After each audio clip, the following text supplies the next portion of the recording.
Welcome to this special educational encounter entitled 12 Little Known Benefits for Senior Veterans or Their Survivors. My name is Thomas Day, and I have been asked to explain to aging seniors and their family members and other supporters how various veterans' benefits apply to their particular current living situation. The purpose of this educational presentation is to help aging seniors and their supporters find additional monthly income from the government. Over this time that we are going to be together, I will give you some important insights. I will introduce you to a number of valuable veterans benefits that hardly anyone, including many veterans benefits experts in the community, know much about. The disability benefits will provide you additional monthly income. The health care benefits will save you significant out-of-pocket costs for medical care and prescription drugs. Of particular interest are certain benefits that would only be available to individuals who are receiving elder care services at home or care services in a senior living community or in a nursing home. Let me tell you a little bit about me. I have been working with seniors and their supporters for over 30 years. I have a great deal of knowledge and experience about the issues facing aging seniors. I am also an educator and writer and have produced 5 popular textbooks on long-term care issues and veterans benefits. Also, I, along with my staff, provide training materials for becoming licensed with the Department of Veterans Affairs. This licensing is called accreditation. In addition, we provide continuing education for individuals who are currently accredited with the Department of Veterans Affairs. I talk with people every day on the phone or through email about veterans issues and entitlement to veterans benefits. I am also a disabled veteran myself from the Vietnam War era. Please note that if you have any questions on any of the information in this presentation, I will give you instructions at the end on where to direct those questions. You have this workbook containing all of the slides that I will present here. The slides are loaded with much detail. The workbook allows you to review on your own everything that is discussed. Also, you may have the option of pausing this video presentation and reviewing a particular slide to look at the slide in more detail. Based on VA statistics and U.S. Census statistics, at least 20% of all seniors in this country are veterans or their surviving spouses and might be eligible for monetary or health care benefits from the Department of Veterans Affairs.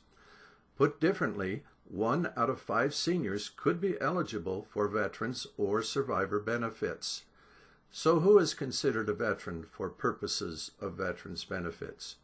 You see here that a veteran is an individual who served on active duty in the Army, Navy, Air Force, Marines, or Coast Guard, and who was released from service with other than a dishonorable discharge.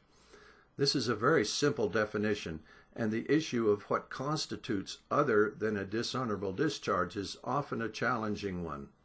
In some cases, discharges that were other than dishonorable are still considered dishonorable for veterans benefits. Also, there are 2 other uniformed services whose discharged members are also considered veterans. These are individuals who served full-time duty as commissioned officers of the Public Health Service and individuals who served full-time duty as commissioned officers of Coast and Geodetic Environmental Science Services Administration, currently known as the National Oceanic and Atmospheric Administration. There is also a list of various individuals such as cadets, World War II merchant marines, certain full-time employees of the reserves, and so forth, who are also eligible for veterans benefits. Former members of the National Guard or military reserves are not eligible for any of the benefits that I am going to discuss. There are, however, exceptions. Members of the Guard or Reserve who were called up to active duty by the President of the United States, such as those who served in the Gulf War, are considered veterans as long as they fulfilled their tour of duty. In addition, disability compensation benefits, which I will discuss a little further, are available to members of the Guard or the Reserve who incurred an injury or illness while they were undergoing active duty for training or inactive duty for training. Remember that for all of the slides in this presentation, you have this workbook to refer to review the detailed information about various veterans' benefits. If your viewing option for this video allows you to pause the presentation, you also have that option for review as well. You see here a list of 12 unique opportunities or claims options for veterans' benefits. In this presentation, I am going to go into detail on every one of these 12 unique opportunities. You may get limited assistance applying for any one of these 12 little-known benefits, but for the most part, very few veterans' claims representatives will help you with all of them. Additionally, most of you watching this presentation are likely not aware yourself of all 12 of these little-known benefits for senior veterans or their surviving spouses. Because I am an expert on veterans' claims and train others on how to obtain these benefits, I know all about these little-known opportunities and what is necessary to make application for them. You may have dealt in the past with someone who provides assistance with veterans' claims, or you may be directed to someone who may provide this assistance. As a general rule, these people providing assistance focus entirely on only 2 of the disability income claims on this list, the so-called aid and attendance benefit. These people rarely provide assistance for the entire range of monthly cash payment options from the Department of Veterans Affairs that are available to senior veterans or their spouses. The so-called aid and attendance benefit only represents 8% of all veterans' benefits beneficiaries. You may be missing 92% of the other monthly cash in your pocket benefit opportunities that you might be entitled to. I and my staff have experience with submitting applications for all of the benefits you see here. We are more than willing to help you with any one or more of these benefit options. Refer to your workbook, or if you can pause the video, stop here to study this slide.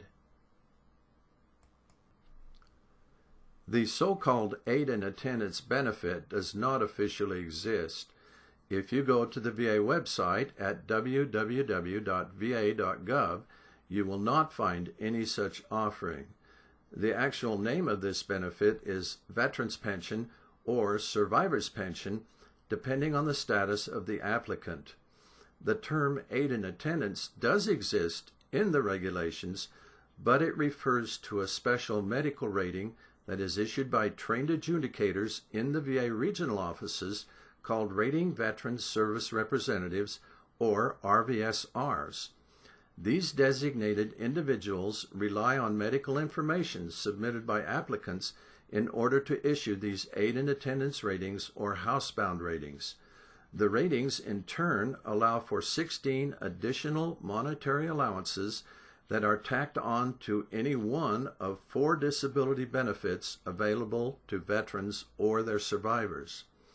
As I have already mentioned, many practitioners and organizations that assist with veterans' benefits generally display a lack of understanding how aid and attendance and housebound ratings and allowances apply to other veterans' disability benefits beyond the pension benefit. These people who assist with the aid and attendance benefit are often baffled when confronted with the knowledge that an aid and attendance or housebound rating generates additional allowances with a number of other disability benefits. This misunderstanding is a direct result of calling the pension benefit the aid and attendance benefit. Misnaming pension the aid and attendance benefit has sowed confusion in the community with potential and existing veterans benefits claimants, as well as confusing those individuals or organizations who assist with applications for this benefit. Here is a list of the 16 different aid in attendance and housebound allowances that are available with ratings for aid in attendance or housebound. These are the most current monthly cash amounts. You can refer to your workbook for further review, or if your viewing mode allows you to pause the video, please do so to review the slide. You notice here that the first two benefits with their allowances on the list are for Veterans Pension with ratings and Survivors Pension with ratings. Please note the extra monthly income for a rating for aid in attendance with Veterans Pension and the rating for housebound with Veterans Pension. Note the lesser amount that is available for these ratings for aid in attendance or housebound with Survivors Pension. Even though survivors of veterans could be other than a surviving spouse, applications are almost always for a surviving spouse who is usually a widow. These first two disability benefits are collectively known as the aid in attendance benefit. Of particular interest is the third cash payment option. This benefit is available for surviving spouses who are receiving monthly death benefit payments due to the death of the veteran to whom they were married. This is called DIC, or Dependency and Indemnity Compensation, and is available as a result of individuals who died while on active duty or who, as veterans, were receiving certain benefits prior to death. Unfortunately, most surviving spouses of veterans are directed to the so-called aid in attendance benefit as the primary means of receiving additional income due to the need for care services in a senior living community. Yet, if you refer to the previous slide listing all 12 little-known benefits, you will notice that only 3.4% of all recipients of veterans' disability benefits are surviving spouses, mostly widows, who are receiving survivors' pension. On the other hand, 7.3% of all recipients of veterans' disability benefits are receiving DIC. This is more than double the number receiving survivors' pension.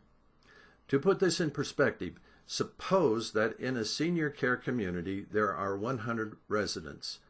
At least 20% of them could be eligible for veterans' benefits based on statistics. Let's assume that perhaps 10% of them, mostly widows, or 10 residents are actually eligible for survivors' pension. Based on statistical analysis, we would expect about 9 residents to be receiving DIC, which is a larger monthly cash payment than survivors' pension. Yet it is unlikely that any of those 9 residents receiving DIC are aware that they could receive an additional monthly cash benefit based on the need for aid in attendance or being housebound. Their new monthly income will be significantly more income than that which they would receive from widow's pension. Over the years, when meeting with groups of senior veterans, attendees have been asked a simple question: how many of you have hearing loss? Usually, most of them will raise their hands. Then they are asked, how many of you believe your hearing loss is due to your military service? Probably about 60 or 70% of them will raise their hands. Hearing loss due to service is very prevalent with older veterans. This is because the noise damage that causes this hearing loss often takes many years to significantly affect hearing. In the beginning, the damage is usually not that noticeable. Noise-induced hearing loss is also often accompanied by tinnitus or tinnitus, which is a persistent ringing or rushing or high-pitched whining sound or some other sound that only the individual can hear in his or her head.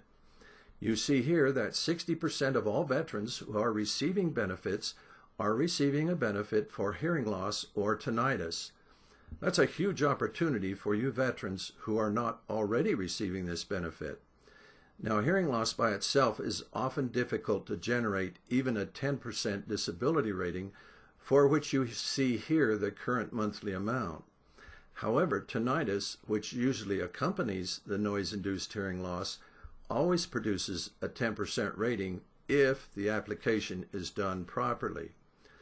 Our people have done a large number of applications for hearing loss over the years, and we know how to best generate this benefit. The applicant needs to demonstrate a military assignment that subjected that person to excessive noise or sudden pressure changes. This might include duty on a flight line or a flight deck, or in the belly of a ship, gunnery, combat, exposure to explosive impacts, being a member of a tank crew, being in a motor pool or being assigned as a mechanic, and so on. Even though the additional monthly income is not that much at a 10% rating, sometimes we can get higher ratings and larger income if the hearing loss is profound enough. Perhaps the biggest advantage of a hearing loss claim is that the claimant is now eligible for free health care through the Department of Veterans Affairs, which also includes free hearing aids and free batteries for the rest of that person's life. I will discuss this additional benefit further on. Veterans pension with aid and attendance allowances is what is commonly called the aid and attendance benefit. I have discussed this misnomer previously. This is the benefit that is typically offered to living veterans who are receiving long-term care services or who have dementia or other cognitive disabilities. You see here the current monthly benefit rates as well as the additional allowances for the rating for aid and attendance, which is triggered by the long-term care services. This benefit, unlike most veterans' benefits, is means tested. Means testing requires an asset test and an income test. If household assets are above the current limit that you see here, entitlement is denied. Likewise, if the household income is above any of the two applicable basic benefit amounts you see here, or the two total amounts with ratings that you see here, the benefit is also denied. There is a special provision in the regulations that allows VA to reduce the household income to meet the applicable income from one of the four incomes you see listed under the first four check marks on this slide. This is done by subtracting from the current gross household income the out-of-pocket costs of long-term care services, and under certain conditions also subtracting the cost of room and board for a senior care community. Our group has done countless veterans pension applications over the years, and we are good at it. You can refer to your slide workbook to see the details, or if the presentation mode allows you to pause the video here, please do so to see the slide in more detail. Survivor's pension with aid and attendance allowances is what is erroneously called the aid and attendance benefit. I have discussed this misnomer previously. This is the benefit that is typically offered to surviving spouses, usually widows, of veterans who are receiving long-term care services or who have dementia or other cognitive disabilities. You see here the current monthly benefit rates as well as the additional allowances for the rating for aid and attendance, which is triggered by the long-term care services. This benefit, unlike most veterans' benefits, is means tested. There is an asset test and an income test. If household assets are above the current limit that you see here, entitlement is denied. Likewise, if the household income is above the applicable basic benefit amount you see here, or the two total amounts with ratings that you see here, the benefit is also denied. There is a special provision in the regulations that allows VA to reduce the household income to meet the applicable application income from one of the three incomes you see listed next to the first three check marks on this slide. This is done by subtracting from the current gross household income the out-of-pocket costs of long-term care and, under certain conditions, also subtracting the cost of room and board for a senior care community. Our group has done countless veterans pension applications over the years, and we are good at it.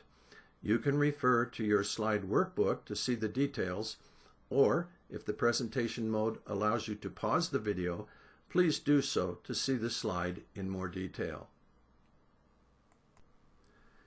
I have already mentioned this special monthly death benefit. Let's look at it in more detail. This benefit, called DIC, or more properly, Dependency and Indemnity Compensation, is a monthly death benefit amount paid to the surviving spouse of a veteran who died as a result of a service-connected condition or a result of VA medical malpractice mistreatment, or who died while on active duty in the service. Even though there are more than twice the number of DIC recipients as surviving spouse aid and attendance recipients, called survivor's pension, the presumptive experts who help with the so-called aid and attendance benefit are mostly unaware of DIC. It is important to understand that DIC is not means tested, as is the pension aid and attendance benefit.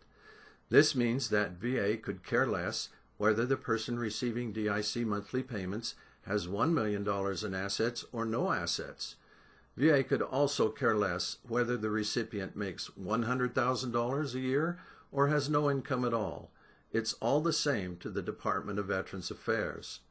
The monthly amount, as you can see here, is larger than the aid and attendance benefit, and in the case where the veteran was continuously 100% disabled for 8 years prior to death, the benefit is significantly larger. But that's not all. You will notice from the slide that there is a significant monthly benefit increase, which could total around $2,000 a month due to an allowance with a rating for aid and attendance. For any DIC beneficiary who also needs care services such as home care services in assisted living, or in a nursing home, this extra allowance is a significant contribution to income. If you need help getting this additional aid and attendance allowance, you will receive instructions at the end on how to obtain assistance. Notice here that there are some additional rules for entitlement to DIC. In particular, the benefit is automatic, and the death of the veteran did not have to be service-connected if the veteran was rated service-connected at 100% for a number of years. Now I'm going to talk about an aspect of DIC that is becoming increasingly prevalent as a source for benefits applications. We are seeing more and more cases of entitlement to DIC where the veteran died as a result of exposure to herbicides in Vietnam, commonly called Agent Orange exposure. With these cases, the veteran was never service-connected for that condition, and the surviving spouse has no clue that he or she might be eligible for a monthly death benefit payment, which is significantly more money than the so-called aid and attendance benefit. Let's look at an example of what could be a very common occurrence. In this example, the veteran served boots on the ground in Vietnam and later in life developed type 2 diabetes, which led to various complications that eventually resulted in death. But the death certificate has to reflect a cause of death related to Agent Orange exposure, and in this case, the cause of death on the death certificate should be type 2 diabetes. In my example here, diabetes was not listed as the cause of death. There is a solution to this dilemma of matching an actual cause of death to that listed on a death certificate. If it can be shown from medical records that diabetes did lead to a condition that caused the death, such as kidney failure or stroke, then the surviving spouse has a good chance of getting a substantial monthly payment due to the death of the veteran for the rest of the survivor's life. We are seeing more and more of these cases because Vietnam veterans are now age-wise in their 70s, and these presumptive conditions for Agent Orange exposure are starting to show up, and in many cases do cause death. I will talk about the common conditions for Agent Orange exposure further on in this presentation, but for many senior veterans, development of these conditions is fairly common, such as heart disease, type 2 diabetes, certain cancers, Parkinson's disease, and so on. If you suspect that you might be entitled to DIC because of an Agent Orange related death, we will give you instructions on how to obtain assistance at the end of this presentation. I have already discussed 3 of the 4 disability income benefits from the Department of Veterans Affairs. The first is Veterans Pension with aid in attendance or housebound allowances, and the second is Survivors or Widows Pension with aid in attendance or housebound allowances.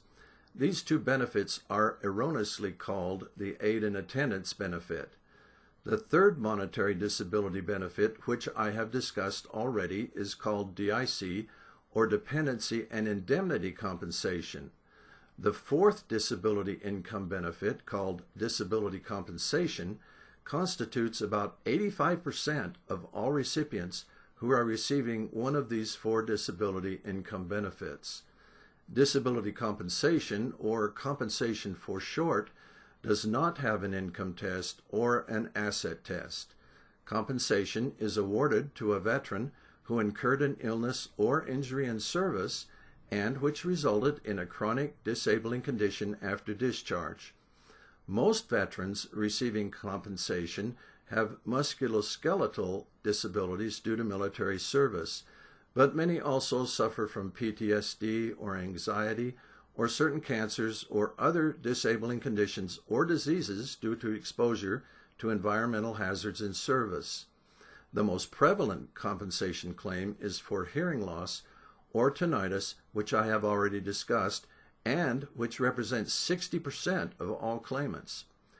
Compensation is a partial disability benefit, and veterans receiving it have been given ratings based on their disability that start at 0% disability and go up in 10% disability increments up to 100% disability.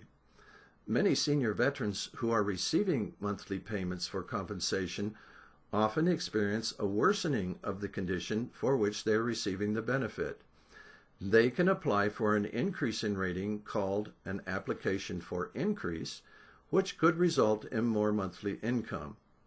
In addition, conditions for which the veteran is receiving compensation may also have caused other disabling diseases or conditions that are not directly related to the veteran's time in service. For example, the veteran may be receiving compensation for a foot injury in service rated at 30%.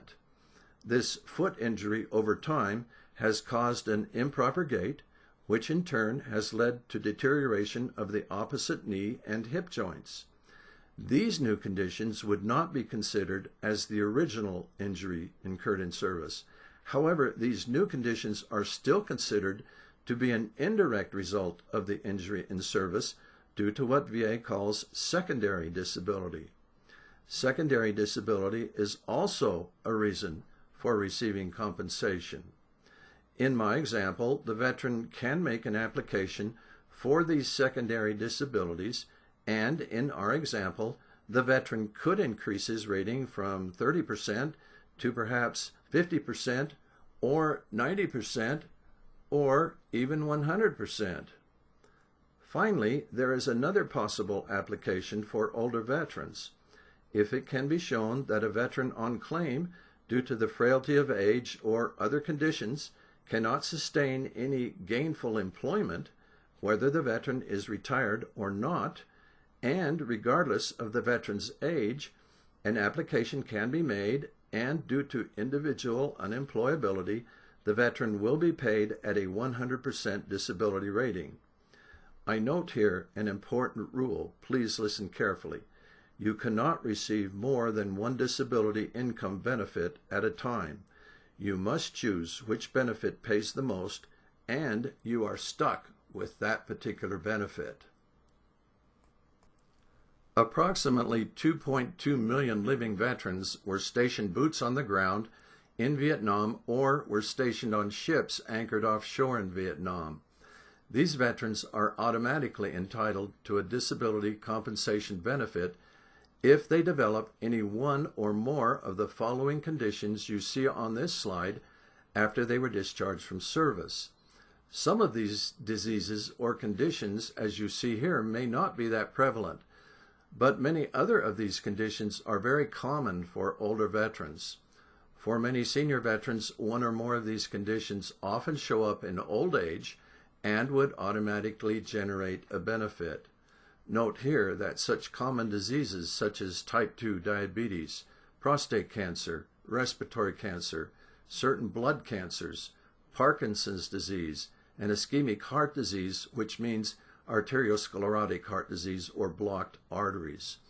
If any of you are viewing this presentation and have developed any of these conditions, our organization can help you with an application. Or, more commonly, you probably are currently receiving a benefit due to Agent Orange exposure, but your condition has become worse, or you have developed secondary disabilities due to your current condition. You may not be aware that secondary disabilities due to Agent Orange could provide you a higher disability rating and more monthly income. I discussed secondary disabilities in a previous slide. We run across this situation with secondary disability very often with veterans who come to us and who are already on claim for Agent Orange. Finally, you may also be eligible for individual unemployability, which is paid at 100%. Let me give you an example. Just recently, we helped a veteran who had diabetes and who had developed prostate cancer that was in remission. These are both presumptive for Agent Orange exposure. He was also a Vietnam veteran. Getting a 20% rating for the diabetes is a slam dunk exercise. He received that rating easily. The prostate cancer would result in a 0% rating as it was in remission and was no longer being treated. However, when we do an application for disability compensation, we insist on reviewing the medical records. His medical records indicated that he had numerous secondary disabilities as a result of his original treatment for prostate cancer, as well as secondary disabilities due to his diabetes. A service officer from a veterans service organization had helped him with this claim, easily resulting in his 20% disability rating. It's an easy application. However, service officers hardly ever review the medical records. These people just don't do that. They don't get paid for it. As a result of that medical records review we did for this veteran, we were able to obtain a 90% rating for him, which was a significant increase in monthly income over what he was getting at 20%. Now we're still waiting for his response to push him up to a 100% rating due to individual unemployability, even though he's retired and 76 years old. The difference between 90% and 100% is a substantial amount and represents an additional $1,200 a month or more in income. A 100% disability rating for disability compensation pays a significant amount of monthly income for a retired veteran, well over $3,300 a month. Close to 20% of all veterans on claim are receiving disability compensation at the 100% rating. This is a significant number. This represents 1 in 5 of all veterans who are on claim. Many of these veterans are completely unaware that if they are receiving care services from private duty home care providers, care services in assisted living, or are in a nursing home, that they can receive another significant increase on top of their current 100% monthly payment if they become rated for aid in attendance or housebound. You can take the time here to examine the slide in more detail in your workbook, or if the presentation mode allows for pausing, please do it now. This extra income due to ratings for aid in attendance or housebound comes under a form of compensation called Special Monthly Compensation, or SMC. When you take the time to examine the slide, you will notice that with Special Monthly Compensation, a veteran with a spouse can receive well over $4,000 a month due to the need for aid in attendance or being housebound. If you suspect that you as a veteran might be entitled to this additional benefit, we will give you instructions at the end of this presentation on how to request that assistance. Aid and attendance allowances for the living spouse of a disabled veteran who is receiving disability compensation are perhaps the least known benefits for senior veterans. It is likely that most individuals who assist veterans with claims for benefits do not understand this benefit. If a veteran is at least 30% rated disabled or more, and his or her spouse is in need of the aid and attendance of another person, there is an additional allowance available to the veteran. The allowance goes up with each 10% increment increase in disability rating. This means there are 8 different allowances between 30% and 100%. It's not a lot of money, but for those who are entitled to this benefit, there is no reason not to apply. It's a simple application, and our organization can help you with it. The Department of Veterans Affairs Healthcare Division is the largest single provider of comprehensive medical care in the United States. The Veterans Health Administration, which is the division which is responsible for health care, employs well over 350,000 employees and serves well over 9 million enrolled veterans. Enrollees represent about 48% of all living veterans. There is a misconception among many veterans that anyone can walk in the door of the VA Medical Center and enroll in the system. This is not true. There are 12 different ways a veteran can gain entry into the system.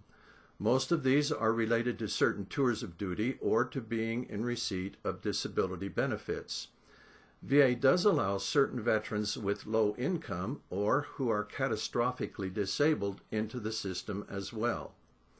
With the exception of those veterans who are in the system based on income, all services are free except for prescription drugs.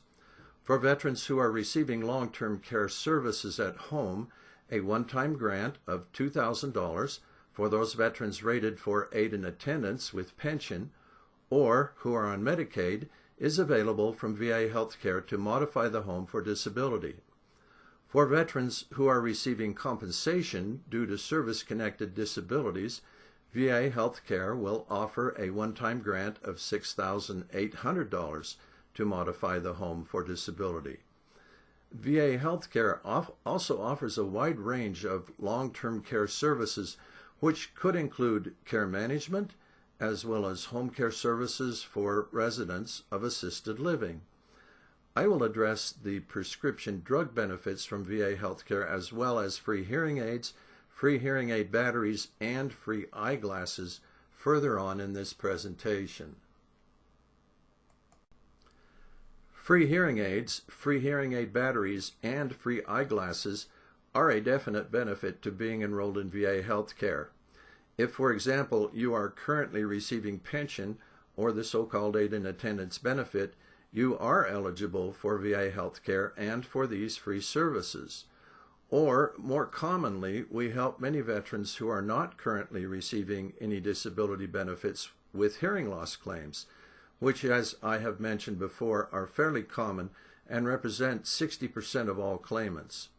Once we get the 10% rating for hearing loss or tinnitus, the veteran now has access to free health care from the Department of Veterans Affairs, as well as the benefit of low-cost prescription drugs.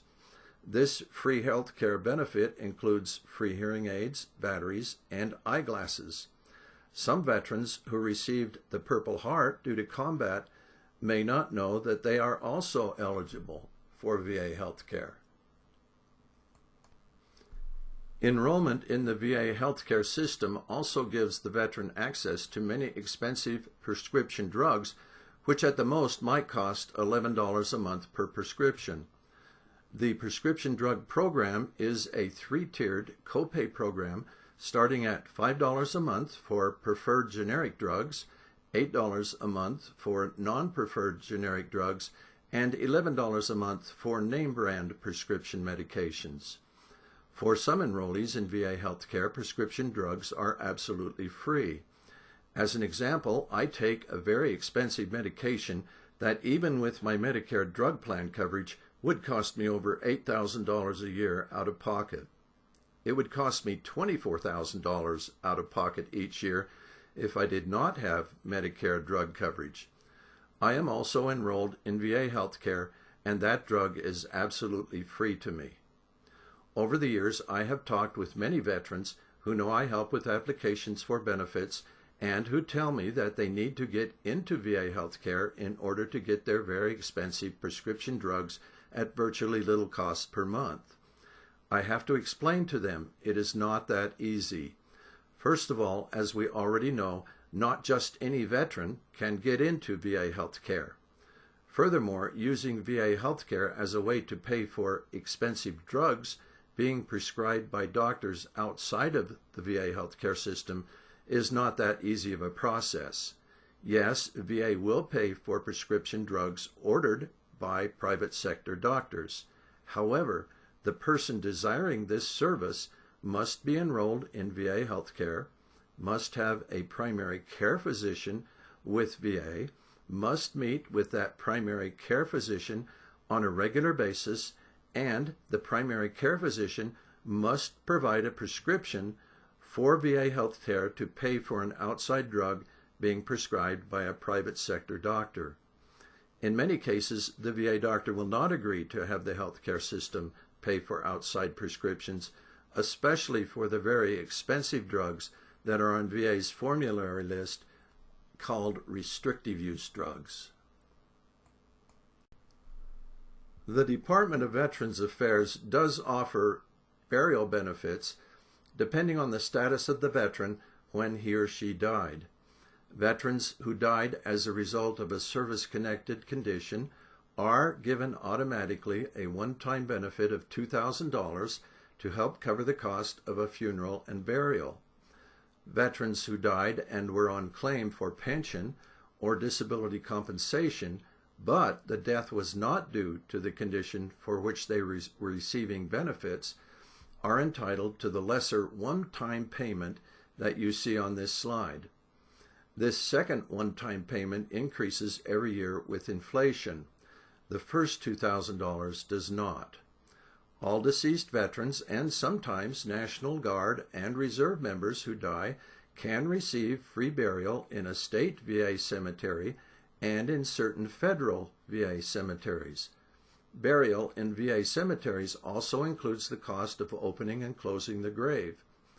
This burial plot, if not used by the veteran, can sometimes be used by a surviving spouse. All veterans, regardless of whether they were receiving benefits or not, are eligible for the following: a grave marker or the equivalent monetary allowance for a grave marker, a flag for the coffin, a graveside honor guard, and a recognition from the President of the United States.